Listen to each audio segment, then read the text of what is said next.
마가복음 9장 16절에서 29절의 말씀으로 기도 외에는 이라는 제목으로 함께 은혜를 나누고자 합니다. 영국의 국제전략문제연구소라는 데에서 매년 전 세계 나라들이 쓰고 있는 국방비에 대해서 발표를 합니다. 그래서 2019년도에 어떤 나라가 국방비를 가장 많이 썼나를 2020년 2월 14일 날 발표를 합니다. 2019년도에 국방비를 가장 많이 쓴 나라는 우리가 다 예측할 수 있지만 미국이라는 나라입니다. 약 6,850억 달러, 우리나라 돈으로 환산하면 약 834조 원입니다. 834조 원 하면 우리가 잘 이게 와닿지를 않습니다. 근데 이거를 조금 우리가 와닿게 조금 환산하면 어떻게 되냐면, 우리나라가 2019년도 우리나라 전체의 예산이 513조입니다. 그러니까 미국에서 쓰고 있는 국방비 그것만 가지면 우리나라를 1년 반은 먹여 살릴 수 있는 어마어마한 돈을 쓰고 있습니다. 그 뒤를 이어서 중국인데요. 중국이 약 220조라는 어마어마한 돈을 씁니다. 자, 미국과 중국이라는 나라는 우리가 세계 강대국이니까 뭐 아마 익히 짐작은 하셨을 겁니다. 3위는 어딜까? 일본일까? 러시아일까? 유럽의 나라일까? 여러분 궁금하시죠? 3위는 다름 아닌 사우디아라비아입니다. 저도 이 이야기를 듣고 처음에 깜짝 놀랐습니다. 그래서 제가 설마 하고 찾아봤더니 정말로 국방비를 세계에서 세 번째로 많이 씁니다. 약 100조를 씁니다. 1년에 100조. 제가 왜 이런 이야기를 하냐면, 이제 오늘 설교하고 연관되어 있기 때문에 합니다. 자, 세계에서 세 번째로 국방비를 많이 쓰고 있는 사우디아라비아. 그렇다면 거기에 군대는, 거기에 군사력은 굉장히 막강해야 하는 겁니다. 최신 무기가 대한민국보다 훨씬 많이 있습니다. 그럼에도 불구하고 막강한 무기를 갖고 있는 이 사우디아라비아가요, 번번이 예멘이라는 나라도 아닙니다. 반군에 의해서, 여러분 IS 아시죠? 그런처럼 반군에 의해서 전쟁만 했다고 하면 이 사우디아라비아가 진다라는 겁니다. 아니, 세계에서 세 번째로 많은 국방비를 쓰고 있는 그 나라가 어째서 이 작은 나라도 아닌 어떠한 단체와의 싸움에서 질까? 그 이유를 군사 전문가들은 이렇게 말하고 있습니다. 훈련되지 않았다. 그리고 그 좋은 무기를 쓸 줄을 잘 모른다. 전투 도중에 장갑차가요, 후진하다가 자기들끼리 쾅쾅쾅쾅 박아가지고 그 장갑차를 다 못 쓰게 됐다라는 거예요. 뭐 값비싼 어떠한 무기도 제대로 쓰지 못하다가 결국 전쟁에서 패배한다라는 것입니다. 무기가 좋다고 승리할 수 없다라는 것을 보여주고 있습니다. 앞으로 국방비에 많은 돈을 쏟아부어도 사우디아라비아는 준비되지 않으면, 그 무기를 쓸 줄 모르면, 훈련되지 않으면 전쟁에서 패배할 수 없다라고 국방 전문가들은 한결같이 진단하고 있습니다. 저는 그 진단의 내용을 들으면서 이것이 국방비에만 해당하는 사우디아라비아라는 나라에만 해당되는 것이 아니라 우리 그리스도인들에게도 이것을 잘 되새겨야 되겠다는 생각을 가져보았습니다. 그것이 뭐냐면 우리에게도 최고의 무기가 있습니다. 모든 그리스도인들이 가져야 될 정말 누구도 범할 수 없는, 누구도 빼앗아 갈 수 없는 최고의 무기가 있습니다. 그것은 바로 하나님께 기도할 수 있다는 거예요. 하나님은 이 기도할 것을 구약시대부터 또한 예수님 당시에도, 초대교회 당시에도, 성령의 시대를 살아가고 있는 오늘날에도 계속적으로 말씀하고 있습니다. 기도해라. 너희는 와서 부르짖으라. 환난 날에 나를 찾으라.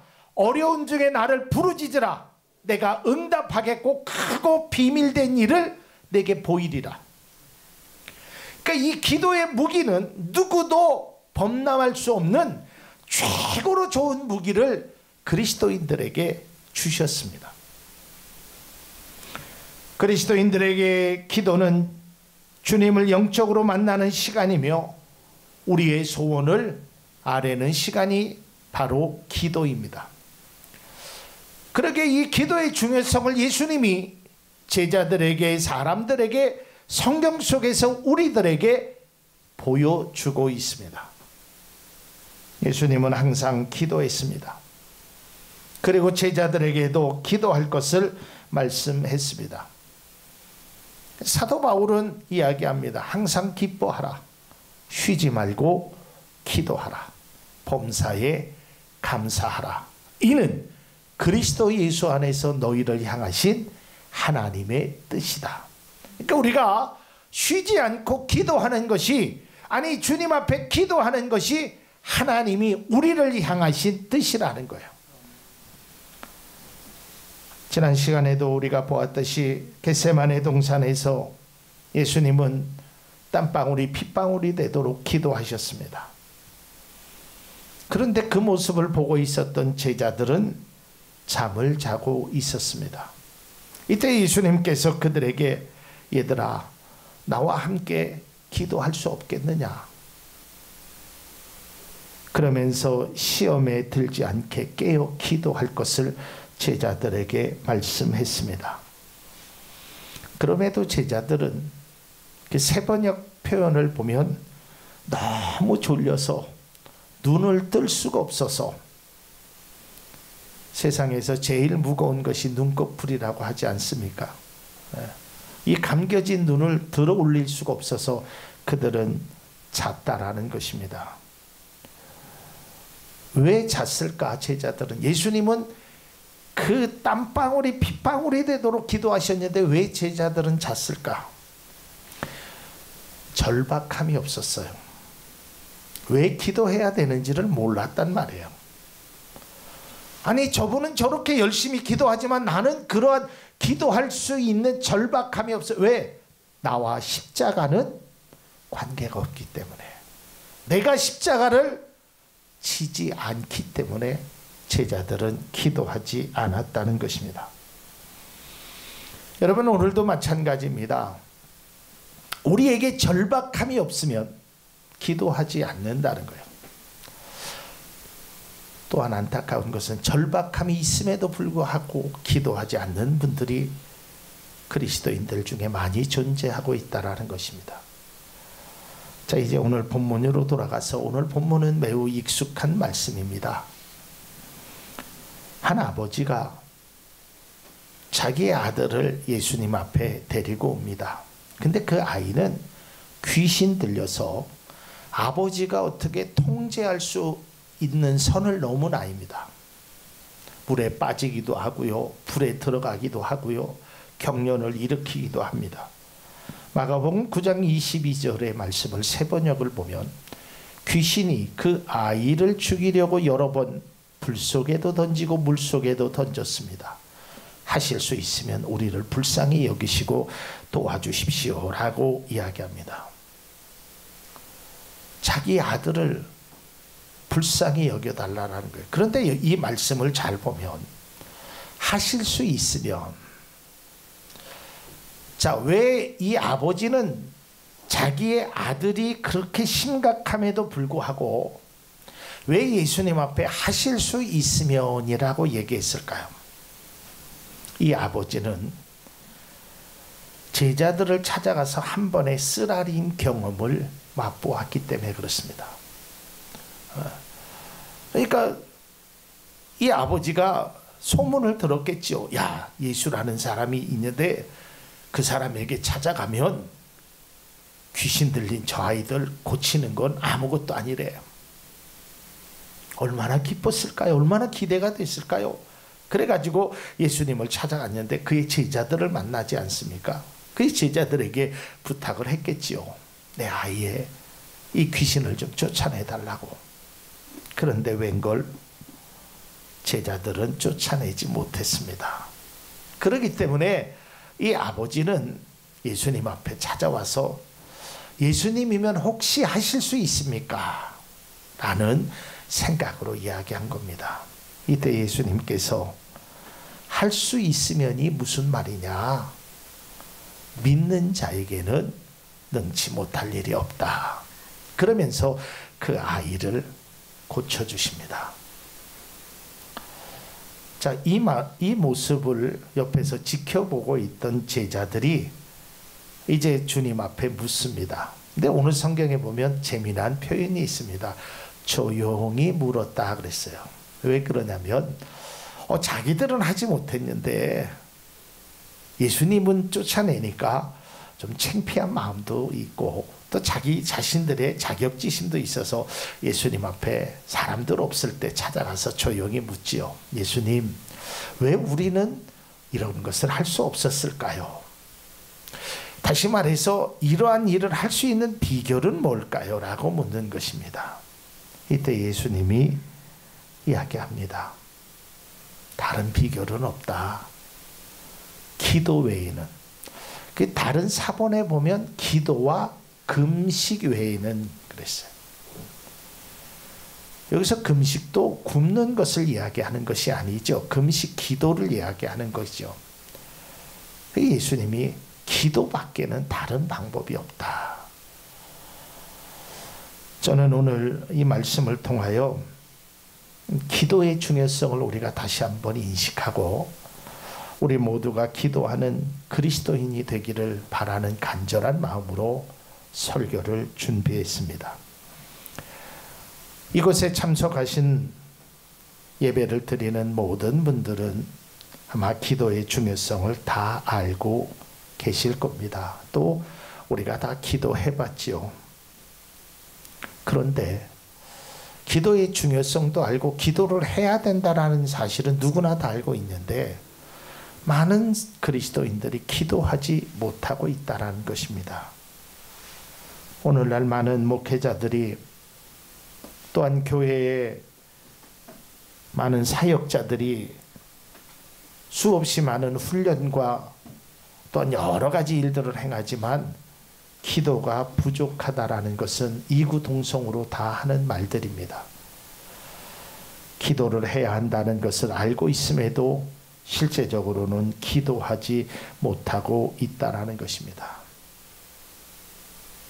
여러분은 얼마나 기도하십니까?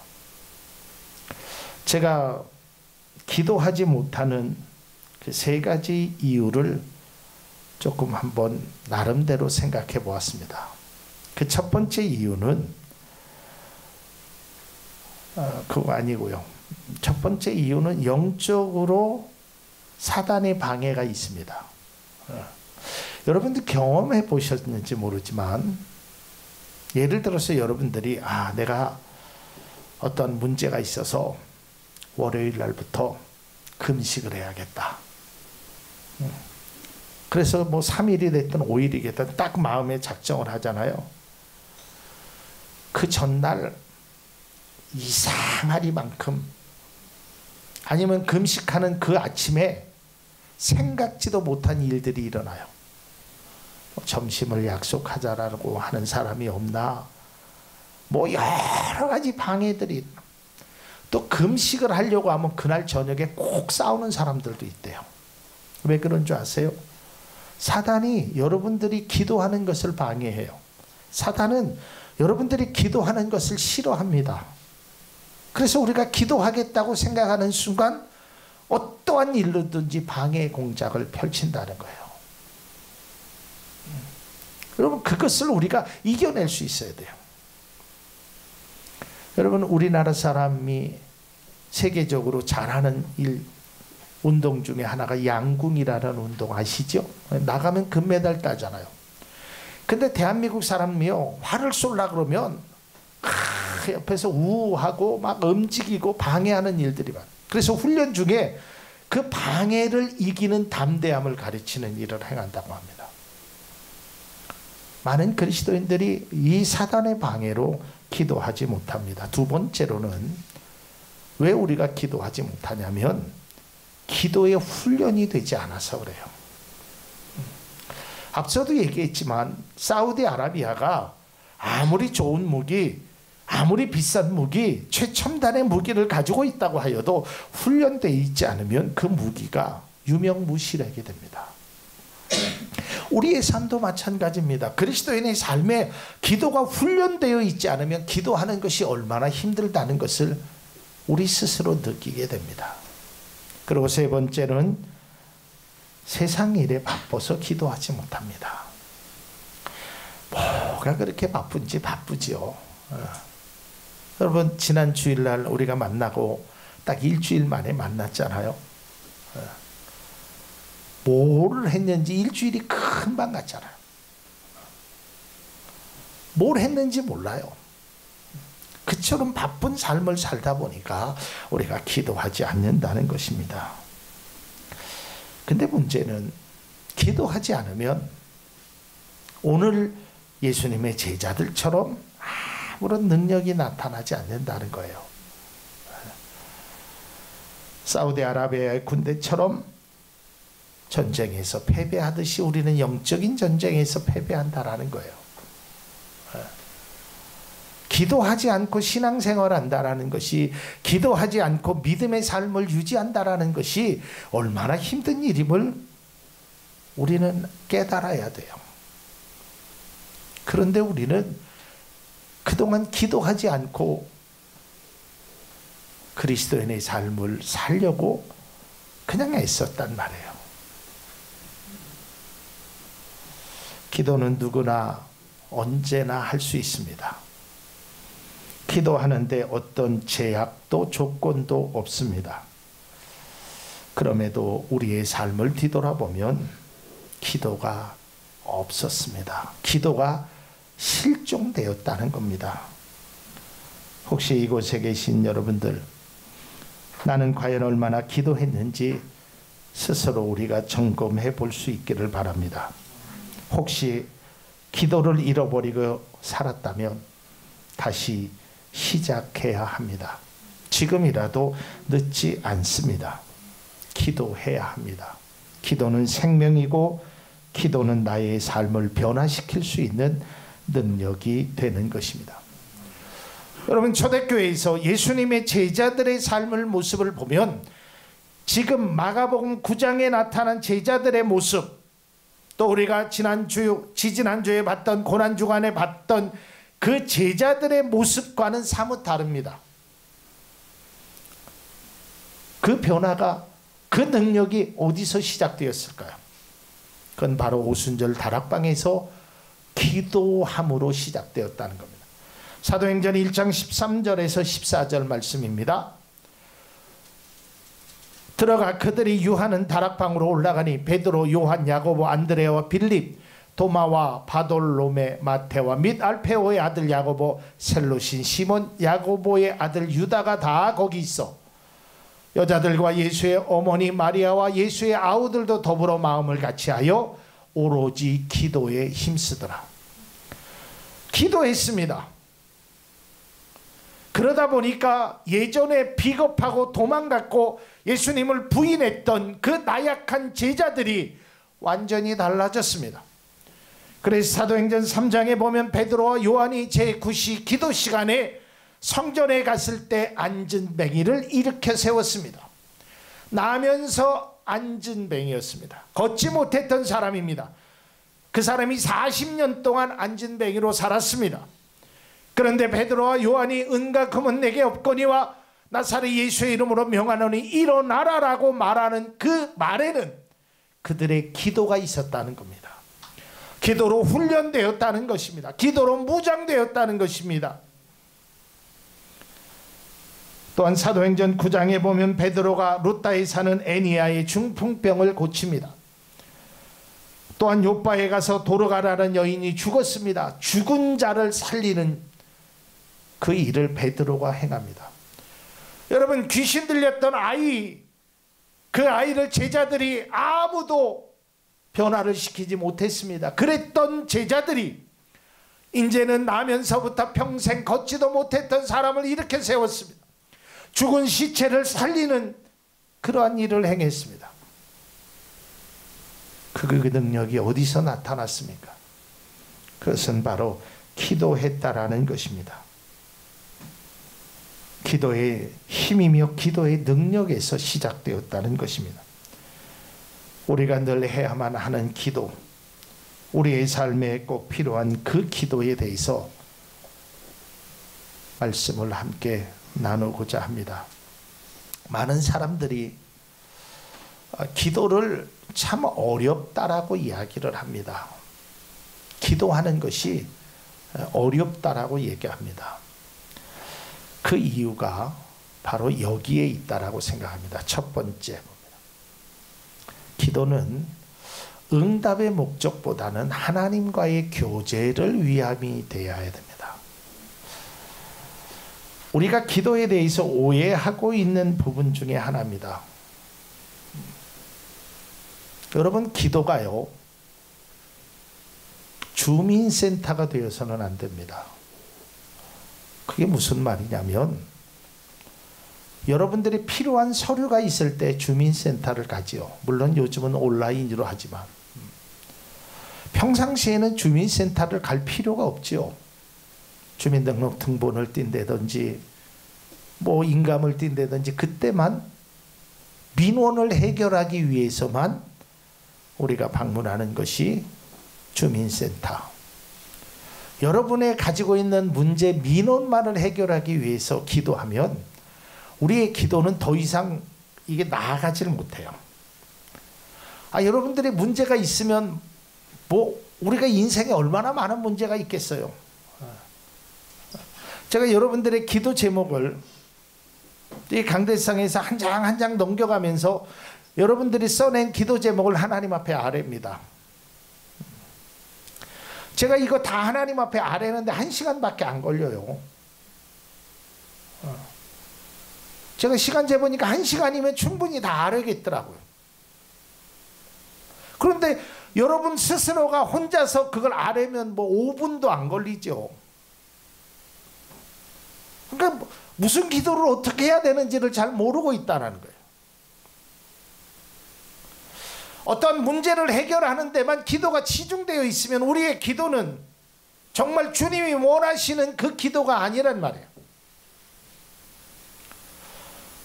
여러분, 많은 그리스도인들이 기도를 그저 문제 해결용으로만 생각하는데 그것은 주님이 말씀하시는 그 기도가 아닙니다. 그 많은 기도 속에 그 민원을 하나님 앞에 부탁을 하고 하나님 앞에 간구하는 기도는 아주 작은 부분에 해당하는 겁니다. 기도는 내 삶에 힘을 공급하는 것이 되어야 돼요. 기도하면서 주님의 위로를 받을 수 있어야 된다는 거예요. 그렇기 때문에 기도는 어떤 형식도 조건도 다 파괴된 거예요. 여러분, 다 경험해 보셨지만 결혼하기 전에 정말 사랑하는 사람을 만났을 때 하고 싶은 이야기가 얼마나 많습니까? 그 만나면 보고 있어도 또 보고 싶고 듣고 있어도 또 듣고 싶고 근데 어느 순간부터 결혼이 되고 아이들이 낳는 순간부터 그냥 봐도 심장이 두근두근한 것이 아니라 심장에 화가 나죠. 아휴, 내가 저걸 만나가지고 이 고생을 하라. 대화가 안 돼요. 그리고 꼭 필요한 이야기만 하죠. 남편은 아내에게 밥 줘. 아내는 남편에게 필요한 것만, 자식은 부모에게 용돈 줘. 우리의 기도가 거기에만 멈췄으면 우리의 기도는 한 발자국도 앞으로 나아갈 수 없어요. 제가 언젠가 설교 시간에도 한번 이야기했죠. 지하철을 탔나 아니면 버스를 탔나 했는데 어떤 여자아이가 전화를 하는 거예요. 시간은 한 25분에서 한 30분 동안 전화를 하는 거예요. 근데 내가 내 옆자리에 있어서 들어봤는데 진짜 쓸모있는 대화라고는 내가 보기에는 두세 마디밖에 없어. 별 중요한 이야기도 아니에요. 지금처럼요, 전화 요금이 무제한으로 공짜로 쓸 때도 아니었어요. 전화 요금을 쓰는 대로 낼 시대였어요. 그런데 전화 내용을 내가 옆에서 들어보면 와, 저런 거를 돈 내면서 전화를 하나. 남의 얘기지만 짜증이 나고 화도 나기도 했어요. 그런데 내릴 때가 되니까 전화를 끊으면서 하는 말이 집에 가서 톡으로 할게 그러더라고요. 뭔 할 말이 있다고. 할 말이 있으면 그 전화로 다 하지. 그런데 여러분, 연인들은 절대 그렇게 생각하지 않아요. 저는 우리가 하나님과의 관계의 기도 속에서도 그런 기도를 드린다면 기도하는 시간이 즐거워지고 기도하는 시간이 행복해지고 기도하고 싶을 거예요. 그냥 하나님 앞에 아무것도 아니더라도 이 얘기는 하나님, 오늘 나 사실 이것 때문에 화났거든요. 이것 때문에 속상하기도 합니다. 또 하나님 또 아무것도 아닌 것에 기쁨을 느끼게 되고 그러다 보면 어떠한 현상이 일어나느냐. 두 번째입니다. 기도는요, 할수록 더하게 됩니다. 여러분, 이건 기도를 해본 분은 동의할 거예요. 기도는 해보신 분이 알아요. 기도는 하면 할수록 더하게 돼요. 여러분, 그 펌프질을 해보셨을 거예요. 연령층인 저도 이거 펌프질을 해봤거든요. 펌프질이 처음부터 물이 잘 나오지 않습니다. 물을 조금 넣어갖고 깔짝깔짝해서 어느 정도. 근데 물이 나오기 시작하면요, 그 다음부터는 그냥 하면 계속 물이 나와요. 기도도 마찬가지예요. 기도를 안 하잖아요. 그럼 펌프에서 물이 쫙 빠지듯이 이제는 물이 나오질 않아요. 기도는 하면 할수록 기도할 것이 더 많이 생각나고 더 많이 하게 되고 더 감사하게 되고 더 능력이 나타나는 거예요. 저도 그래요. 기도하지 않으면 기도 제목이 생각이 안 나. 근데 기도하잖아요.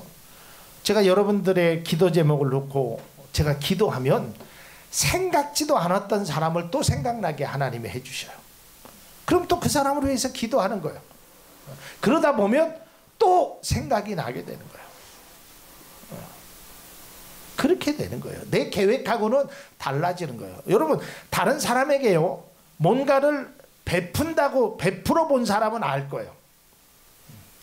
아, 내가 오늘 이 선물을 누구누구에게 줘야지.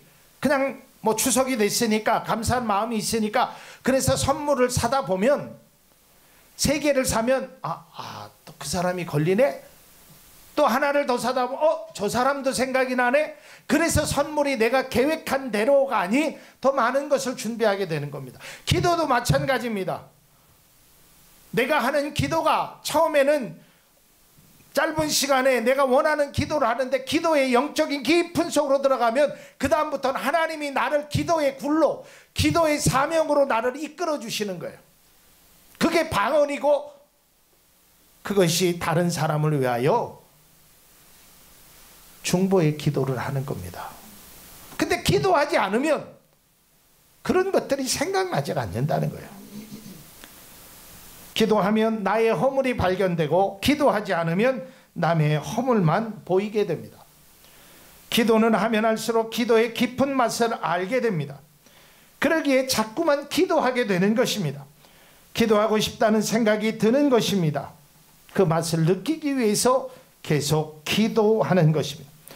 그렇게 되면 찬송가 가사에 있는 것처럼 내 기도하는 그 시간이 즐겁고 귀한 시간이 되는 것입니다. 여러분, 바라기는 기도의 깊은 맛을 느끼는 그런 기도가 여러분 가운데 꼭 있어지길 바랍니다.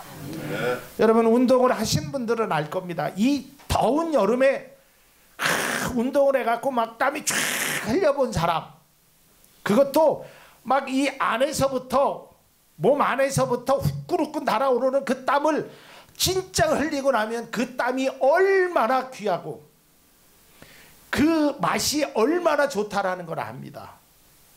그런데 땀을 흘려보지 않는 사람은요, 운동을 안 하게 됩니다. 못합니다. 왜? 그 맛을 모르기 때문에. 기도도 마찬가지입니다. 그리고 마지막 세 번째 중요한 것은 기도는 다짐이 아니라 행함이에요. 기도해야죠. 기도해야죠. 여러분, 언제까지 해야죠 하시겠습니까? 기도해야 하는 일은 많은데 머릿속에만 그저 맴돌고 있지는 않습니까? 여러분, 기도의 다짐만으로는 기도의 응답을 받을 수 없습니다.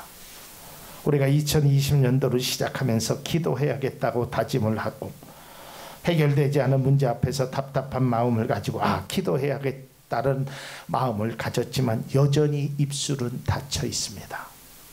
기도하지 않고 있다는 것입니다.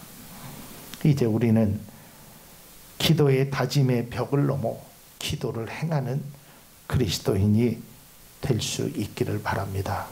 그래서 시편 116편 2절은 이렇게 고백합니다. 그의 귀를 내게 기울였으므로 내가 평생에 기도하리로다. 여러분, 우리 교회 저 옆에 현수막입니다. 내가 평생에 기도하리로다. 기도는 다짐이 아닙니다. 기도는 마음만 먹는 것으로 끝나는 것이 아닙니다. 기도는 해야 하는 것입니다. 우리도 평생에 기도하리라는 다짐이 아닌 평생에 기도하는 그리스도인이 될 수 있기를 바랍니다. 하나님은 우리의 간구에 귀를 기울이신다고 했습니다. 예레미야 29장 12절에서 13절입니다. 너희가 내게 부르짖으면 내게 와서 기도하면 내가 너희들의 기도를 들을 것이요 너희가 온 마음으로 나를 구하면 나를 찾을 것이요 나를 만나리라. 여러분, 어려움 또 능력이 상실되어 있습니까? 오늘 예수님의 말씀에 귀를 기울이십시오. 다른 방법은 없습니다. 기도 외에는 다른 방법이 없습니다. 우리의 삶을 이끌어주고 우리가 능력으로 우리의 모든 문제가 무거운 짐을 내려놓을 수 있는 방법은 바로 기도인 것입니다. 이 말씀을 오늘 주님이 제자들에게 2020년도 4월 19일 날 청주 참조연교회에서 예배드리는 여러분들에게 주시는 주님의 말씀인 것입니다. 기도 외에는 다른 방법이 없느니라. 기도하겠습니다. 은혜와 사랑이 많으신 하나님 감사합니다. 하나님의 제자들이 고치고 싶었지만 해결하고 싶었지만 그들에게는 아무 능력이 없었습니다.